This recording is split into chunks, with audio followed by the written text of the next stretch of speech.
Our gospel reading is from the Gospel according to John, chapter 21, verses 1 to 14. If you'd like to follow along, you can find it on page 115 of the New Testament section of our Red Pew Bible. We're continuing to look at stories of resurrection when Jesus appeared to his disciples following that Easter Sunday. So John 21, 1 to 14. Now, after these things, Jesus showed himself again to the disciples by the Sea of Tiberias, that is, the Sea of Galilee. He showed himself in this way. Gathered there together were Simon Peter, Thomas, called the twin, Nathanael of Canaan in Galilee, the sons of Zebedee, and two others of his disciples. Simon Peter said to them, "I'm going fishing." They said to him, "We will go with you." They went out and they got into the boat. But that night they caught nothing. Just after daybreak, Jesus stood on the beach. But the disciples did not know that it was Jesus. Jesus said to them, "Children, you have no fish, have you?" They answered him, "No." He said to them, "Cast the net to the right side of the boat, and you will find some." So they cast it. And now they were not able to haul it in because there were so many fish. That disciple, whom Jesus loved, said to Peter, "It is the Lord." When Simon Peter heard that it was the Lord, he put on some clothes, for he was naked, and jumped into the sea. But the other disciples came in the boat, dragging their net full of fish, for they were not far from the land, only about 100 yards off. When they had gone ashore, they saw a charcoal fire there with fish on it and bread. Jesus said to them, "Bring some of the fish that you have just caught." So Simon Peter went aboard and hauled the net ashore, full of large fish, 153 of them. And though there were so many, the net was not torn. Jesus said to them, "Come and have breakfast." Now none of the disciples dared to ask him, "Who are you?" because they knew it was the Lord. Jesus came and took the bread and gave it to them, and did the same with the fish. This was now the third time that Jesus appeared to the disciples after he was raised from the dead. Gracious God, give us ears to hear, eyes to see, and hearts that are open to receive and respond to your word, your message to us this day. Amen. So I know that last Sunday, Reverend Barber preached on the story of the Emmaus Road experience and how Jesus met two of his disciples on Easter morning while they were walking along the road together from Jerusalem. In fact, I preached on that same story in the Garden Tomb in Jerusalem. Today we read about yet another resurrection encounter that Jesus had with his disciples, this time at the Sea of Galilee, a place that our team was fortunate to be able to visit. You can see a photo on your bulletin cover, which I actually took. I'm an amateur, very amateur photographer, but that is my photo. And it is really, it's called a sea, but it is a lake. But it's a beautiful lake. On the banks of this lake, and in the villages surrounding this lake, much of Jesus' ministry took place.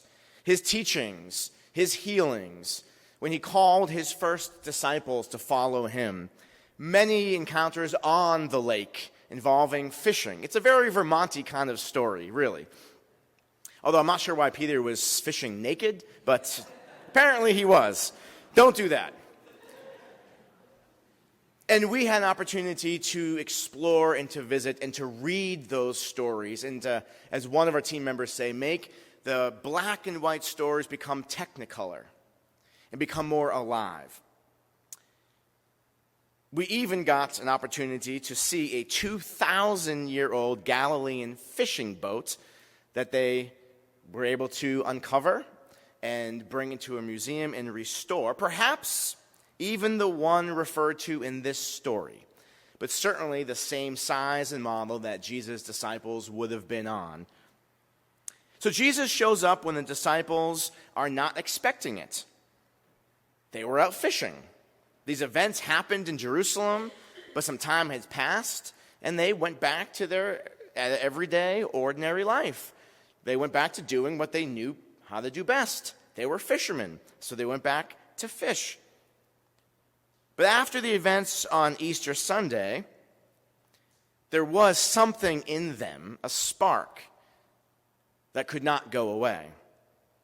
And what I love about this particular story is that once again, Jesus is experienced, but in community. Every time he shows up, it's always when his friends are gathered together. Always. And generally involving food. There he is cooking fish and breaking and sharing bread, giving thanks, and having a meal together. Now, much of our time in the Holy Land involved eating. There were many, many meals that we shared together. Plenty of food, including fish and bread and hummus. There seemed to be hummus every single meal, including breakfast, and olives as well. It was delicious, it was nutritious, it was plentiful. So I brought back a few more pounds with me as well, I am sure.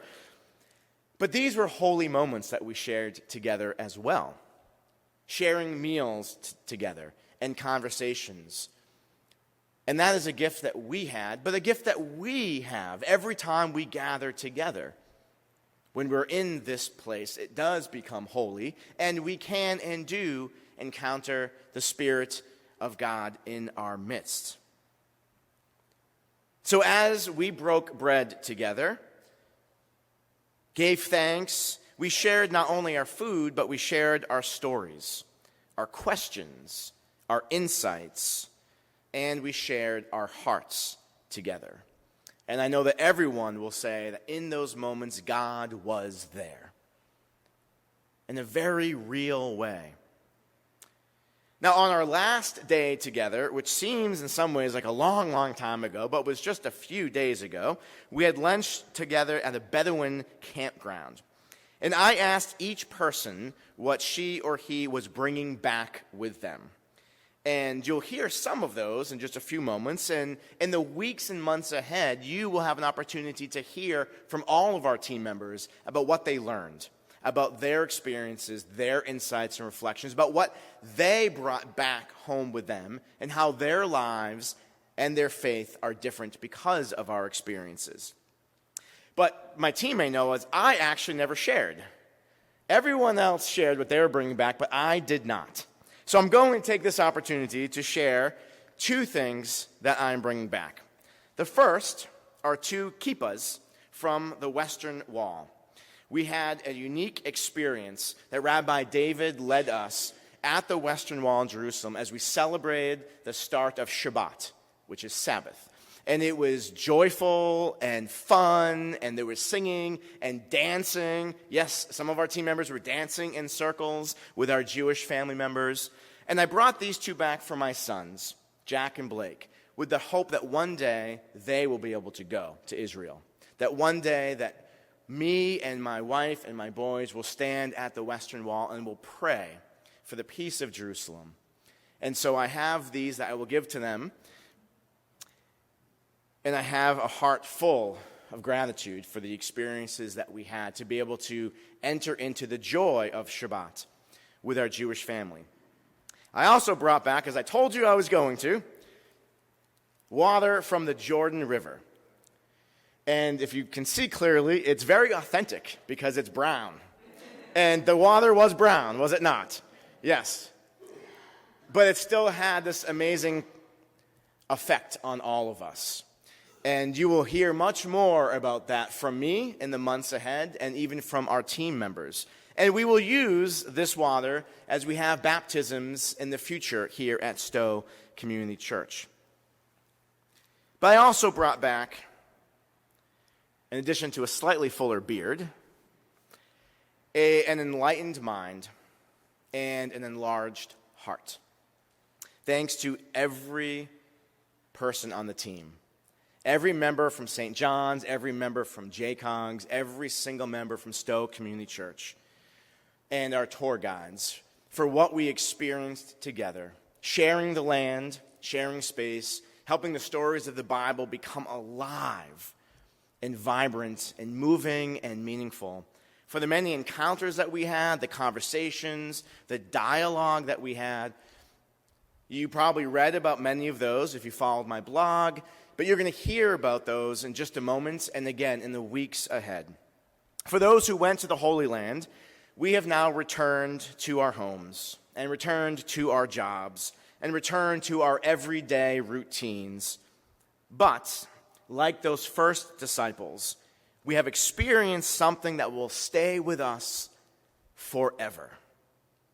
Because of our journey and our shared experiences, how we read the Bible, how we encounter others, especially those who are different than us or who hold different perspectives, and how we live out our faith together as one family, well, those will never be the same.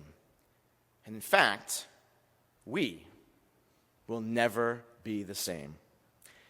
And so it was with great honor and joy that I welcome members of our Holy Land team to come forward and to share their stories with you.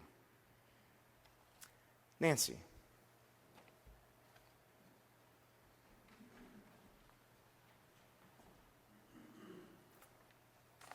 Thank you, Dan, and hello to everybody. I signed up for the interfaith trip to Israel because I love to travel. I had never been to Israel, nor to Jordan, where Petra, one of the 7 wonders of the world, is located. I signed up for the trip because I knew so little about Israel, about its history and its religious significance. Unlike many of the trip participants, I did not grow up going to church nor synagogue. I also wanted to try to understand the Israel-Palestine problem. Once I committed, I bought a map of Israel, I traced the route we would be taking, I borrowed books from the library, and I read some of the suggested readings. I was anticipating an educational experience and broadening and deepening my knowledge. I did not consider this would be a vacation, but rather an opportunity to be with 3 faith leaders, Pastor Dan, Rabbi David, and Father Rick, who would guide us on our journey. And I was looking forward to meeting new friends. These expectations were all met and exceeded.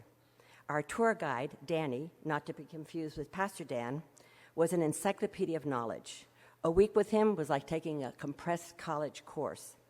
We traveled from the Mediterranean Sea to the Sea of Galilee, along the Jordan River to the Dead Sea, and down to the Red Sea, visiting Jerusalem, Bethlehem, and other religious sites along the way.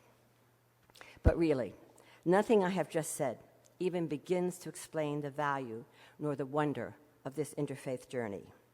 The bonds formed amongst us are strong. All of us, regardless of our faith or the depth of our faith, became a family who supported one another and who shared stories, songs, and prayers. We helped each other on and off the bus, we broke bread together, we shared wine, and we shared many intense experiences.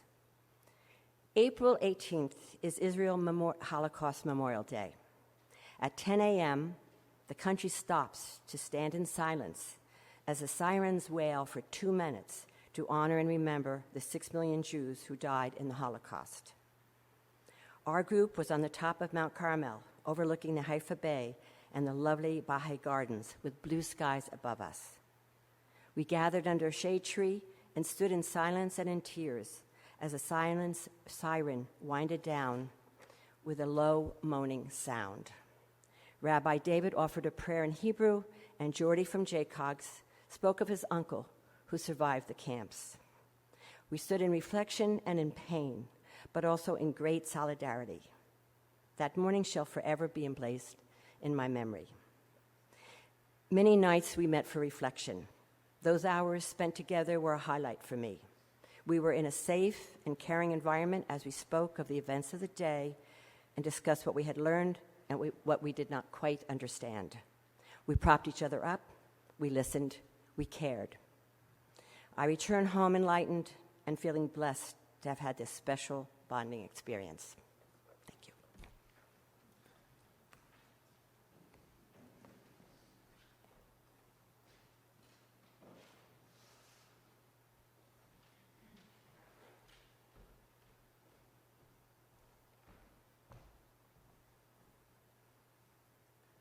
Good morning. I'm going to read this This is written by my wife, Ann, who was not able to be here today to present this. So this is her impressions and feelings. Today, I want to talk about my experience of faith in our trip to Israel. Psalm 139 speaks of God's presence and his intimate knowledge, reminding us that we are in his care. This is what spoke to me in Israel. Here, I walked in his footsteps. At the Tel Aviv Museum, an art exhibition of Mary Ann started my spiritual journey. Mary Ann's work was a deeply moving monument to the perseverance of the human spirit of the Holocaust survivors, and we experienced further understanding of this experience while visiting the Holocaust Memorial of Yad Vashem. At the Sea of Galilee, the gentle waters washed over fellowship moments. I left prayers for the sick at Capernaum, the town of Jesus, and participated in a deeply moving service at the Garden Tomb. Touching the Western Wall, I could feel the warmth and the power of God. I was unsure about baptism, but Dan helped me to understand my immersion would be a renewal of God's love, my commitment to walk in the love. In the Jordan River, when Pastor Dan baptized me, the depth of intimacy of the fullness of God's love moved mountains in my heart. Our interfaith community played a huge role in this. There were numerous moments that collectively spoke to the deepening faith, including dancing at the Western Wall, experience Shabbat services, and engaging in meaningful dialogue from the multiple faith perspectives. All of these impacted my domain of spiritual well-being at the personal, communal, environmental, and transcendental levels. Matthew 17:20 sums it up best. Truly, I tell you, if you have faith as small as a mustard seed, you can say to this mountain, move from here to there, and it will move. Nothing will be impossible for you. Thank you, faith leaders, for guiding my faith journey, helping me engage in mutual understanding from the Judaic and Christian traditions to question, probe, and share sacred space. Thank you.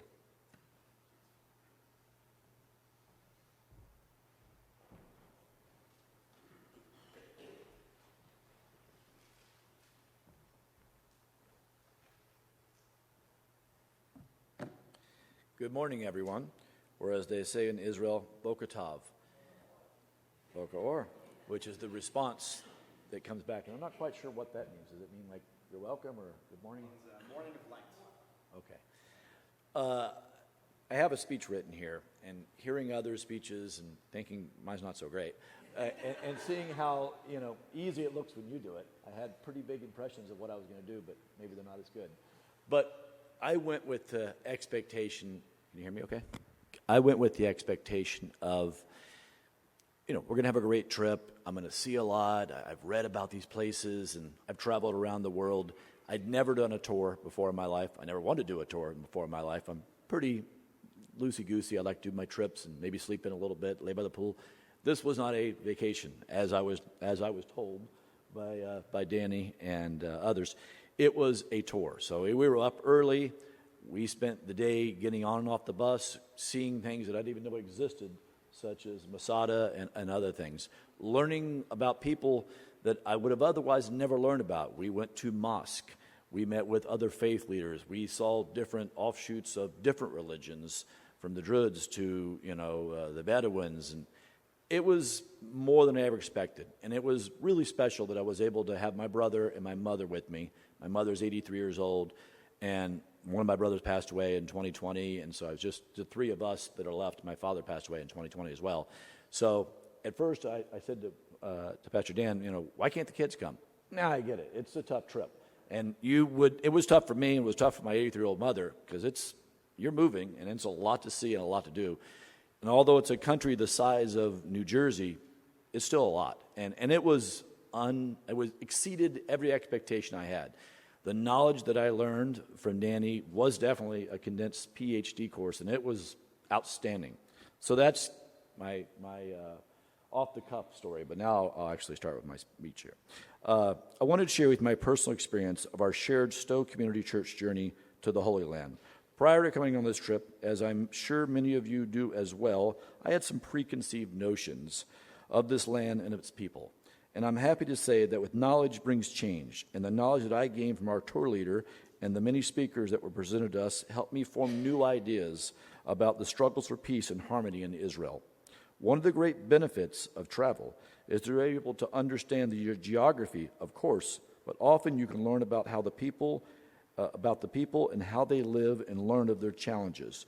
One thing I learned was that in Israel and its land was and continues to be a shared, divided forcefully between the different religions and peoples, which it has been for many years and changed over time with different rulers, there's been through 25 rulers throughout the lands.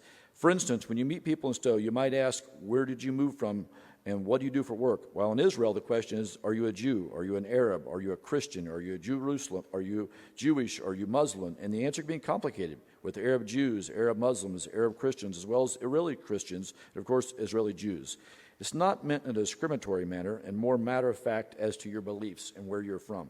This has shaped history and wars in this region for thousands of years, and even today, it is responsible for terror attacks and security checkpoints. We had the opportunity to spend a few hours with the lead reporter of the Jerusalem Post, and who covered the Arab and Israeli conflict, and he explained that when he was a child, they were all able to travel freely and interact with Jews and Arabs daily, even with different views and beliefs. Now, post-Oslo Accords treaty, 96% of Palestinians have never met a Jew and are mostly only told a one-sided viewpoint with respect to their neighbors, and any possible opposition to that PLO viewpoint is that Israel is the enemy and do not belong in this land is to place yourself in danger for you and your family. However, there is still a hope and a belief that there can be a future of peace between the Arabs and Israel, but it will require a strong, courageous Palestinian leader that can help their people see middle ground and good in the Israeli people. As the United States is also divided, I believe if we can respect others' beliefs and opinions, then we can all live in harmony, and I truly believe this will happen one day in Israel and the Holy Land as well. And I look forward to coming back again to Israel in the future to learn more, and I'm thankful for the new many friends I've made with our Stowe neighbors and our Jaycock friends and St. John's the Mountain. Shalom.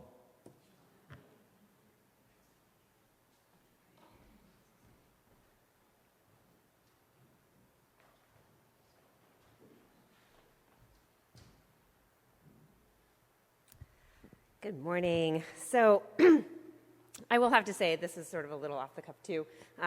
We were so fortunate, and whenever you do these sort of group trips, they're often fraught with difficult personalities and maybe a bad tour guide or some of the sort of usual ups and downs of travel. And I have to say we're just so blessed to have had such a great crew. Such great tour guides, and it was just a really, blessed experience. I also want to say that I guess if there was one word that I could use to sum up my trip and my experience would be baptism. I was not just baptized in the Jordan River where Christ was baptized, but I was really baptized with Israel. I was fully immersed in the history, the culture, the religions, the people, the food, and the landscape. I also went into this trip with some basic preconceptions, but I really came out of this trip with a completely new perspective on the country, on the conflict, on the wide variety of people that call Israel home, and on our shared foundations of religion and faith. I grew an even deeper respect and appreciation for the Jewish people and for the state of Israel. I also came home with new friendships and with this great crew and throughout our Stowe community and beyond. On a personal level, I had time to reflect on my own faith journey and renew my commitment in my life to Christ at its center. I consider myself deeply blessed to have had this experience, and am thankful for all the hard work that the clergy and others put into planning such a memorable trip. Shalom.